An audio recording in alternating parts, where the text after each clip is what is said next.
what's the matter, Milo? You worried Powder's gonna beat you again? Hey, if she didn't keep fixing these things, I wouldn't keep missing.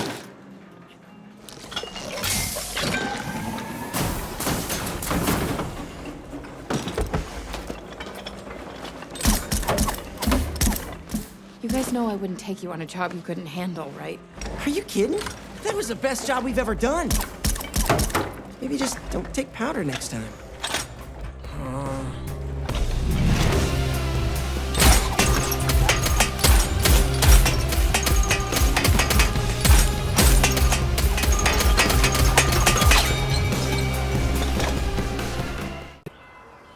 Let's go over it again. You have to believe me, I didn't do this. Relax, kid. We know it was a break-in, but that doesn't explain this. There's a lot of restricted items here, and I don't see any permits. You want to tell me how you got them? Hey, be careful with that, please. I believe someone should have said that earlier. What happened here? Science, I guess. Last time I checked, science didn't require illegal equipment. Nor was this approved by the Academy. Who authorized your research? It was an independent study. Who are you, anyway? I'm assistant to the Dean of the Academy, who it may serve you to remember is also head of the Council. He sent me here to ensure that anything dangerous is removed safely, which, according to my list, includes you. What? How am I dangerous? No, that's for the Council to decide.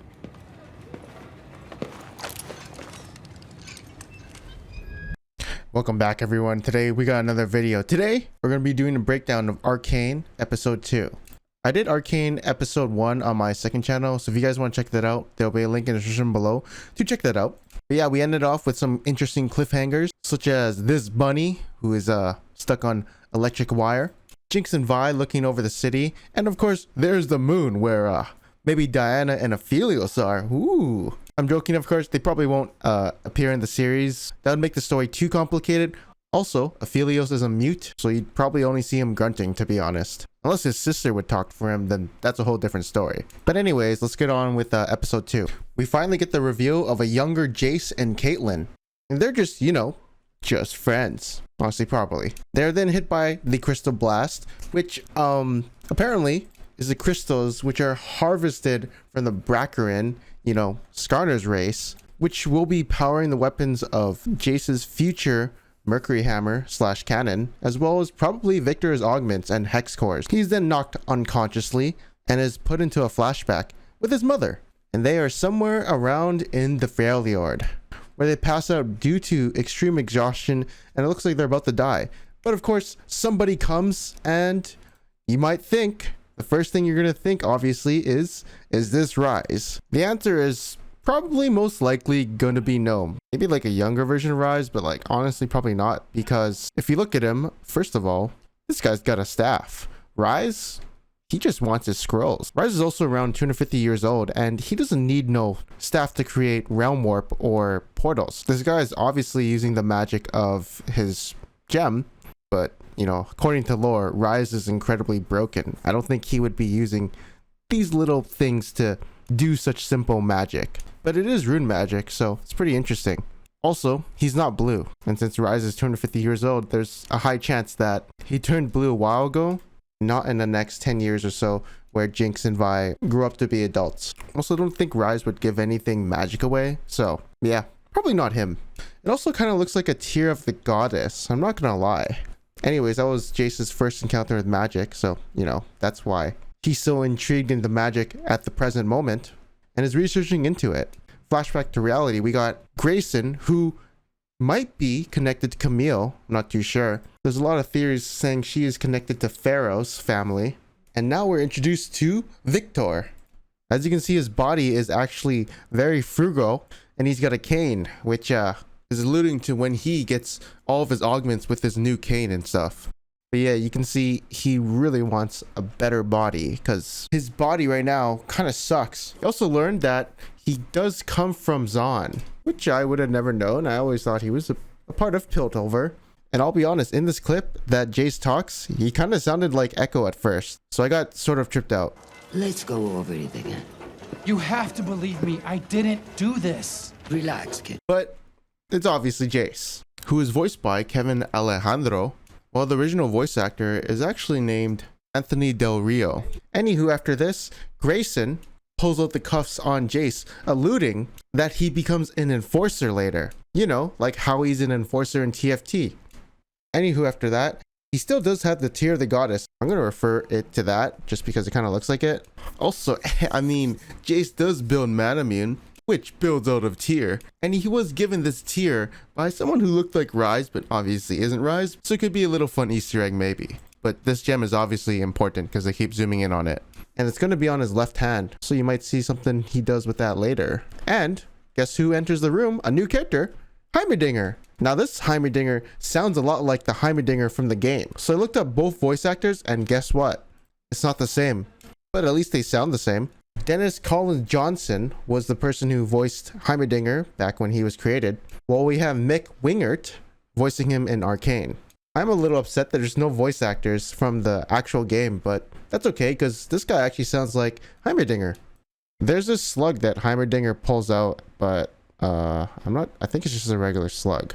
Then we got this scene where Vi is punching a punching robot whose face kind of looks like Milo, but has red hair.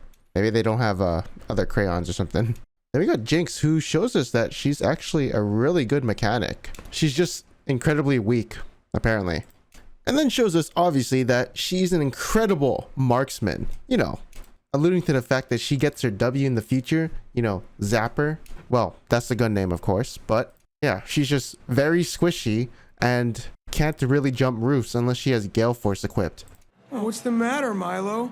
You worried Powder's gonna beat you again? Hey, if she didn't keep fixing these things, I wouldn't keep missing.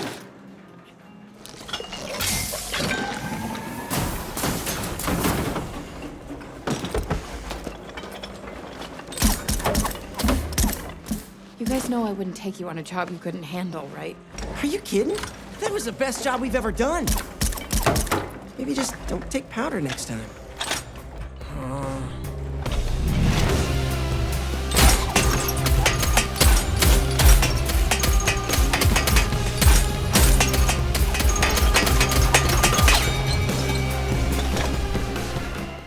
The enforcers come in and then cause havoc and throw somebody in there, and then they all have to kind of run away, and eventually they get to Echo, who drops down a ladder. It cuts to a scene where you find a girl in assistance. You can see a girl named Mel, who I've never seen before. Initially I thought she was the Attitude Academic. They actually look insanely similar, but I don't think that's her. Some people theorize she was Station Archivist, but this girl has way too big of a role to be these 1 energy or 3 energy cost cards. Actually, I might be wrong, but you never know. Then we got another character named Alora. That's all we know.